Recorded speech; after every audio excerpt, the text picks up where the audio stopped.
বৃহস্পতিবার যে টানটান উত্তেজনার পরিস্থিতি তৈরি হয়েছিল আইপ্যাকের অফিস ও প্রতীক জৈনের বাড়িতে তল্লাশিতে একেবারে সংঘাত তুঙ্গে পৌঁছেছে। আর এবার সুপ্রিম কোর্টে গেল ইডি। আইপ্যাক কাণ্ডে সুপ্রিম কোর্টে ইডির আবেদন, দ্রুত শুনানির জন্য ইডির তরফে আবেদন করা হয়েছে সুপ্রিম কোর্টে। কলকাতায় আইপ্যাকের অফিস এবং কর্ণধারের বাড়িতে ইডির তল্লাশি, জরুরি ফাইল, হার্ড ডিস্ক ও মোবাইল ফোন ছিনিয়ে নেওয়ার অভিযোগ মমতা বন্দ্যোপাধ্যায়ের বিরুদ্ধে। আর এই গোটা পরিস্থিতি নিয়ে অধীর রঞ্জন চৌধুরী, কংগ্রেসের প্রাক্তন সাংসদ, কি বলছেন শোনাবো। কোথায় কি হাতে কলমে পাওয়া যায়, এইসব দরখাস্তই হবে এখানটায়। এ তার বিরুদ্ধে দরখাস্ত করবে, ও তার বিরুদ্ধে দরখাস্ত করবে, এই দরখাস্তের প্রতিযোগিতা চলবে। এফআইআর এর প্রতিযোগিতা, ডায়েরির প্রতিযোগিতা চলবে, হাইকোর্টে প্রতিযোগিতা চলবে। তাও তো ভাগ্যি বলে এখনো বাংলার মুখ্যমন্ত্রীকে উকিল হিসাবে যেতে দেখিনি। এরপরে বাংলার মুখ্যমন্ত্রী উকিল হিসাবে যখন যাবে হাইকোর্টে, তখন আরেকটা নাটক হবে। এই কয়লা চুরি কাণ্ডে, এই বাংলার লুটের কাণ্ডে গোটা পার্টি জড়িত, খোকাবাবু জড়িত। তাই ইডি সিবিআই তদন্ত নিরপেক্ষ হলে খোকাবাবুর বিপদ বাড়বে। অধীর চৌধুরীর বক্তব্য আপনারা শুনলেন, তিনি তৃণমূলকেই নিশানা করছেন সরাসরি। আর গতকাল আমরা জানি হাইকোর্টে এই সংক্রান্ত মামলার শুনানি স্থগিত হয়ে যায়। আগামী 14ই জানুয়ারি হাইকোর্টে এই মামলার পরবর্তী শুনানি রয়েছে। কুণাল ঘোষ তিনি কি বলছেন এবার শোনাব।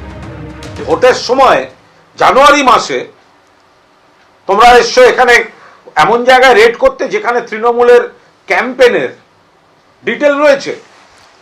তো ফলে এই প্রথম প্রশ্নটারই তো উত্তর দেওয়ার কিছু নেই ওদের কাছে। এই 5 বছর তোমরা ঘুমোচ্ছিলে, আর যে সালে এই মামলা দায়ের হয়েছে সেই সময় এই আইপ্যাকের যিনি মালিক ছিলেন তার বাড়ি যাননি কেন? কেন প্রতীকের বাড়ি, যার বাড়ি, যার অফিস, যার দায়িত্বে তৃণমূলের ক্যাম্পেইনটা হচ্ছে, তো ফলে ওরা এইসব গল্প লিখে ওখানে হাজির হয়েছে। বাকি দেখা যাবে, যা যা উত্তর পাওয়ার ওরা পাবে। ঠিক যেরকম আপনাদের বলছিলাম যে আইপ্যাকের অফিস এবং কর্ণধারের বাড়িতে ইডির যে তল্লাশি, তা ঘিরে সংঘাত একেবারে চরমে পৌঁছেছে। 7 নম্বর লাউডন স্ট্রিটের বহুতলের সিসি ক্যামেরার ডিভিআর বাজেয়াপ্ত করে পাঠানো হলো এবার ফরেনসিকে। ওই বহুতলের ফ্যাসিলিটি ম্যানেজারকেও নোটিশ পাঠিয়েছে পুলিশ। ঘটনার দিন সকালে কারা কর্তব্যরত ছিল তাদের নামের তালিকা এবার পুলিশ জানতে চেয়েছে। পরিচারিকা সহ বেশ কয়েকজনকে জিজ্ঞাসাবাদ করে বয়ান রেকর্ডও করেছে পুলিশ।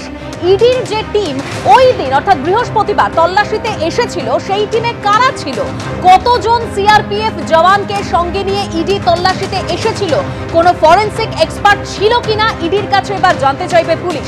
সকাল 6টা থেকে তল্লাশি শুরু হলেও সকাল 11:30 ইডির তরফে থানাকে ইমেল করে জানানো হয়, এরকমই দাবি করেছে পুলিশ। যে ইডি আধিকারিক থানাকে ইমেল করেছিলেন তাকেও নোটিশ পাঠানো হবে, এরকমই পুলিশ সূত্রে খবর।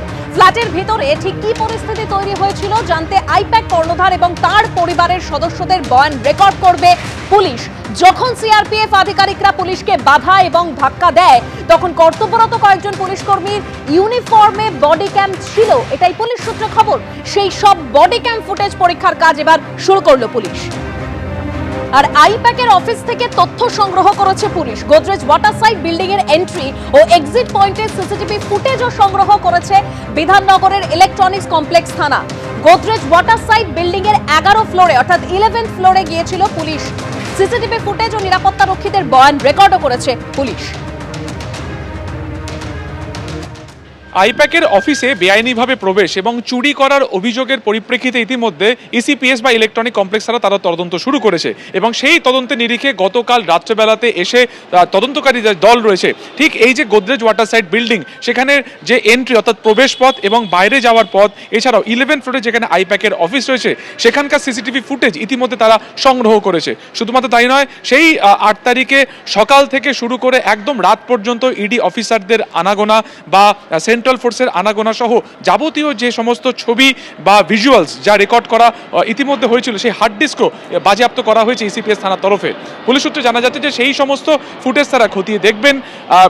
ইডি অফিসার এবং সেন্ট্রাল ফোর্স কখন ঢুকেছে, তারা কখন বেরিয়ে গেছে, কারা কারা সেই আইপ্যাকের অফিসে এসেছিলেন বা এই বিল্ডিংয়ের ভেতরে প্রবেশ করেছিলেন, গোটা বিষয়টিকে এই ফুটেজ অনুসারে বা সময় অনুসারে সেই ক্রোনোলজিকে মেনটেন করা হবে বা সেটাকে দেখা হবে এবং সেটা বিশ্লেষণ করা হবে। ক্যামেরা সন্দীপ পালের সঙ্গে সুকান্ত মুখোপাধ্যায়, এবিপি আনন্দ। সল্টলেক। আমরা জানি এসআইআর এর শুনানি প্রক্রিয়া চলছে এবং যে খবর পাওয়া যাচ্ছে সুব্রত গুপ্তর পর রাজ্যে আসছে আরো চার স্পেশাল রোল অবজারভার। দিল্লি থেকে রাজ্যে আসছেন আরো 4 জন স্পেশাল রোল অবজারভার। আসছেন বিকাশ সিং, সন্দীপ রেওয়াজ রাঠোর, রতন বিশ্বাস ও ডক্টর শৈলেশ। এসআইআর শুনানির কাজের তদারকিতে তারা আসছেন বলেই জানা যাচ্ছে। তবে তাদের ভূমিকা ঠিক কি থাকবে এই বিষয়ে আরো বিস্তারিত জানবো আমাদের প্রতিনিধি রুমা পালের কাছ থেকে।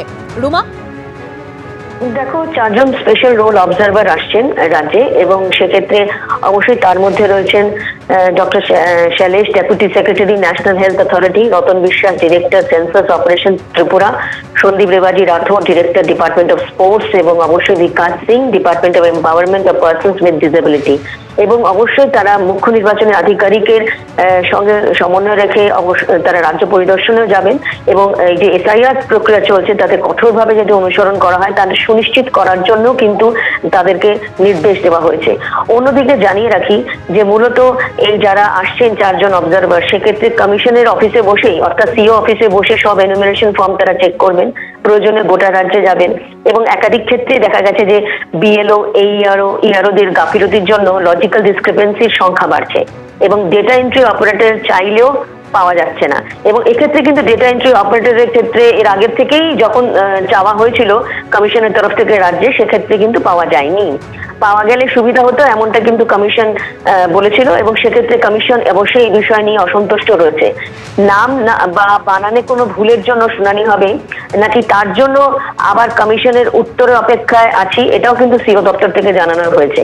কারণ বারবারই কিন্তু লজিক্যাল ডিসক্রিপেন্সি নিয়ে একটা অভিযোগ আসছিল যে শুধুমাত্র নাম বানানের ভুলের জন্য যে তাদের অনেককেই কিন্তু অসুবিধার মুখোমুখি হতে হচ্ছে এবং সেক্ষেত্রে বলা যাচ্ছে যে এই 4 জন রোল অবজারভারকে পাঠানো হচ্ছে। এখনো কিন্তু শুনানি চলছে এবং তারপর লজিক্যাল ডিসক্রিপেন্সির যারা শুনানি হবে এবং সেক্ষেত্রে কিন্তু তারা সিও দপ্তরে বসেই কিন্তু এনুমারেশন ফর্ম তারা চেক করবেন এবং প্রয়োজনে গোটা রাজ্যে কিন্তু যাবেন, এমনটাই কিন্তু জানাচ্ছে কমিশন।